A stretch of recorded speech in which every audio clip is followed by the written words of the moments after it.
పెద్దపీట వేస్తాం, అభివృద్ధి పరిగెత్తిస్తాం. దానికి నమూనాగా ఈ కుప్పం నియోజకవర్గాన్ని తయారు చేస్తారని మరొకసారి మీ అందరికీ హామీ ఇస్తున్నా. మన మున్సిపాలిటీ కుప్పం పన్నులు పెంచారు గాని అభివృద్ధి చేశారా తమ్ముళ్ళు ఆడబిడ్డలను అడుగుతున్నా.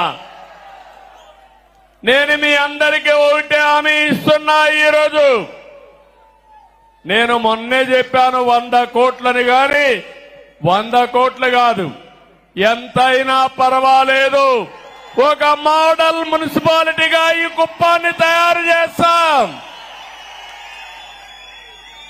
ఔటర్ రింగ్ రోడ్ వేస్తాం,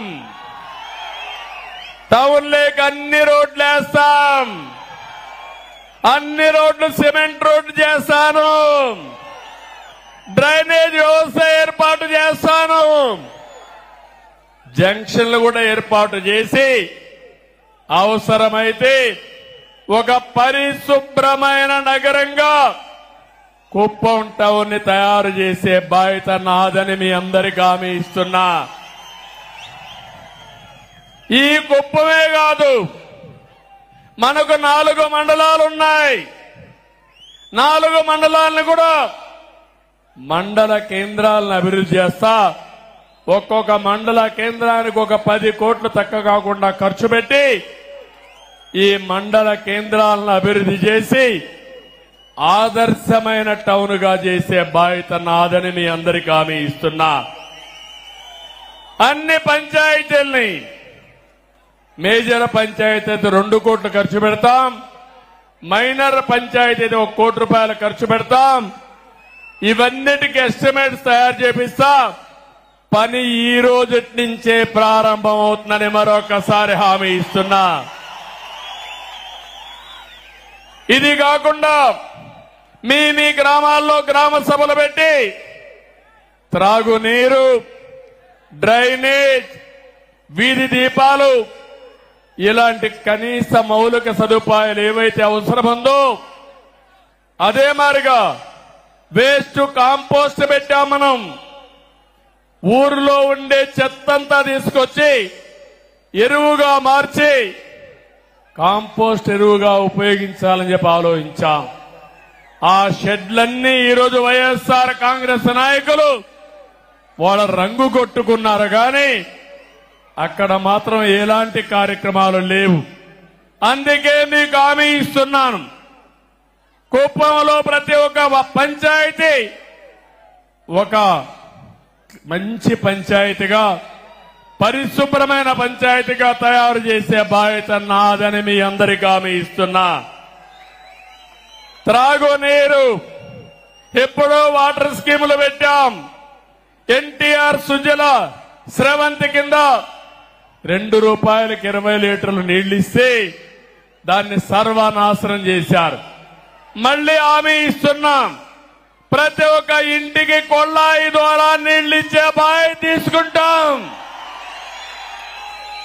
ఇదే కాదు, ఎన్టీఆర్ సుజల స్రవంతి కూడా మినరల్ వాటర్ ఇవ్వడానికి ముందుకు తీసుకుపోతాం. దీనికి కూడా ఎస్టిమేట్స్ చేపిస్తా. వార్ ఫుటింగ్ లో ఈ పనులన్నీ అవుతాయని చెప్పి నేను మీకు తెలియజేస్తున్నా. ఒక పక్క అన్ని గ్రామాలకు రోడ్లు ఇప్పించే బాధ్యత తీసుకుంటాం, ఊర్లో సిమెంట్ రోడ్లన్నీ వేసే బాధ్యత తీసుకుంటాం, పొలాలకు కూడా రోడ్లు వేసే బాధ్యత తీసుకుంటామని మీ అందరికీ హామీ ఇస్తున్నా. దీనితో పొలం నుంచి ఏ మార్కెట్కు పోవాలన్నా వ్యవసాయ ఉత్పత్తులు సుజావుగా తీసుకుపోయే కార్యక్రమానికి శ్రీకారం చుడతాం. ఇప్పుడే వస్తానే పోయాను. హంద్రీ నీవా కాలువ మన నాయకుడు ఎన్టీ రామారావు గారు ప్రారంభించిన కాలువ శ్రీశైలం నుంచి 730 కిలోమీటర్లు పరమ సముద్రం మన నియోజకవర్గానికి వస్తుంది. నేను ఆ రోజు 1000 కోట్ల వరకు నీళ్లు తీసుకొచ్చాను.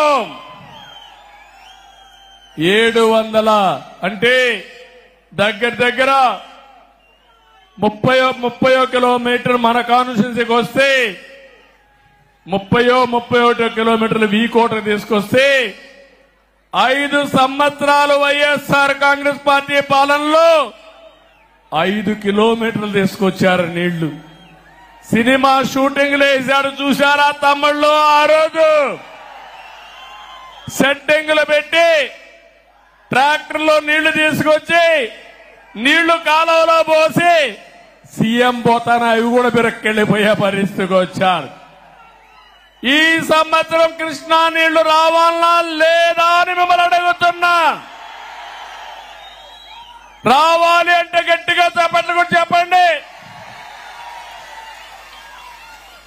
చెప్పారు. కాంట్రాక్టర్లపై నుండే ప్రేమ వైఎస్ఆర్ కాంగ్రెస్ పార్టీకి రైతులపైన లేదు. అందుకే అన్ని ప్రాజెక్టులు పడకేశాయి. తొందరలోనే దీనిపైన వైట్ పేపర్ కూడా రిలీజ్ చేస్తున్నా. నేను మీకు హామీ ఇస్తున్నా, రాబోయే రోజుల్లో కుప్పంలో కరువు లేకుండా కరువుకు చెక్ పెట్టే బాధ్యత తెలుగుదేశం పార్టీ తీసుకుంటాం. హంద్రీ నీవా నీళ్లు వస్తాయి. అన్ని చెరువులు నింపుతాం. ఇదే కాకుండా యామిగానేపల్లి, మాదనపల్లిలో 2 చెరువులు కట్టడానికి కూడా అవకాశం ఉంది. అవి కడితే 1 TMC నీళ్లు పెట్టుకునే అవకాశం ఉంది. ఇది కూడా శాంక్షన్ చేపిస్తామని చెప్పి నేను మీ అందరికీ తెలియజేస్తున్నా. ఇదే కాదు, మొత్తం పాలారులో ఎన్ని చెక్ డ్యాములు వస్తాయో అన్ని చెక్ డ్యాములు కడతాం. నీళ్లు నిల్వ పెడతాం. మీ పొలాలకు అవసరమైతే లిఫ్ట్లు పెట్టి తద్వారా నీళ్లు ఇచ్చే బాధ్యత నాది. దీన్ని ఒక పద్ధతి ప్రకారం ఆలోచించాను. సాగునీరు మీకిస్తే బంగారం పండించే రైతాంగం ఇక్కడున్నారు. నేను మొట్టమొదటిసారి ఒక్కసారి వచ్చినప్పుడు చెప్పాను, కుప్పానికి భగవంతుడు మంచి వాతావరణం ఇచ్చాడు, బెంగళూరు క్లైమేట్ ఇచ్చాడు. ఇక్కడి పండని పంటే లేదు. ఇక్కడ అన్ని పంటలు పండుతాయి. పట్టు పరిశ్రమకు కేంద్రం ఈ కుప్పం నియోజకవర్గం. ఇంకో పక్క మంచి పండ్లు, కూరగాయలు, వాణిజ్య పంటలన్నిటికీ చిరునామా ఈ కుప్పం నియోజకవర్గం. ఈ సంవత్సరం మన వాళ్ళు టమోటా కూడా బాగా వేశారు. లాభాలు కూడా బాగానే వచ్చాయి. నేను ఒకటే ఆలోచిస్తున్నా, వ్యవసాయ ఆధార పరిశ్రమలు, టమోటా ఉంది, టమోటా నుంచి క్యాచప్ చేయడానికి లేకపోతే టమోటా జ్యూస్ తయారు చేయడానికి ఫ్యాక్టరీలు రావాల్సిన అవసరం ఉంది. ఇంకో పక్క తక్కువ ఖర్చుతో ఎక్కువ నిల్వ చేసే టెక్నాలజీలతో ఇక్కడ కోల్డ్ స్టోరేజ్ గాని ప్రత్యామ్నాయ మార్గాలు గాని వస్తే మన వాళ్ళు బ్రహ్మాండంగా టమోటా వేస్తారు, మంచి ఆదాయం వస్తుంది. ఇక్కడ పూలు పండిస్తున్నాం. పూలు కూడా ఈ రోజు చూస్తే, నేను వస్తే మొత్తం నియోజకవర్గం అంతా పూల వర్షం కురిపించారు. ఈ నియోజకవర్గంలో ఎక్కడి నుంచో తేలేదు, మన పొలాల్లో పండే పూలే రోడ్డు మీదకి వచ్చాయి, వర్షాన్ని కురిపించే పరిస్థితికి వచ్చారు. చాలా గర్వంగా ఉంది. అలాంటి పూలు పండించే రైతాంగానికి మార్కెట్ ఏర్పాటు చేసే బాధ్యత నాదని మీ అందరికీ హామీ ఇస్తున్నా. కూరగాయలు గాని, అదే మరిగా పండ్లు గాని, పూలు గాని, ఇలాంటివి ఏవైతే పండిస్తున్నారో వాళ్ళందరితో, రైతులతో ఒక సమాఖ్య ఏర్పాటు చేస్తా. వాళ్ళందరి ఆలోచనలు తీసుకుంటా ఇక్కడి నుంచి నేరుగా మార్కెట్కి ఎట్ట పంపించాలనో, దానికి ఏమేమి అవసరం ఉన్నాయో అవన్నీ చేస్తా. ఎప్పుడో నా కోరిక ఇక్కడే ఒక విమానాశ్రయం తీసుకొచ్చి ఇవన్నీ కూడా కార్గో ద్వారా పంపించాలని ఒక ఆలోచన చేశాం. దుర్మార్గులు దాన్ని కూడా నిలిపేశారు.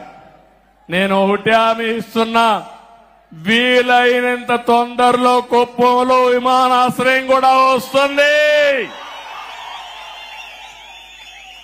ఇక్కడి నుంచి మనం పండించిన కూరగాయలు ఎయిర్ కార్గో ద్వారా విదేశాలకు కూడా పంపించే ఏర్పాట్లు చేసే ఆలోచన చేస్తున్నాను. మనం కూడా ఎవరన్నా రావాలన్నా, మనం వెళ్లాలన్నా చిన్న చిన్న ఫ్లైట్లు కూడా వస్తున్నాయి. అవి కూడా వస్తే లాజిస్టిక్స్ పెరుగుతుంది. ఇటు బెంగళూరుకి, అమరావతికి, చెన్నైకి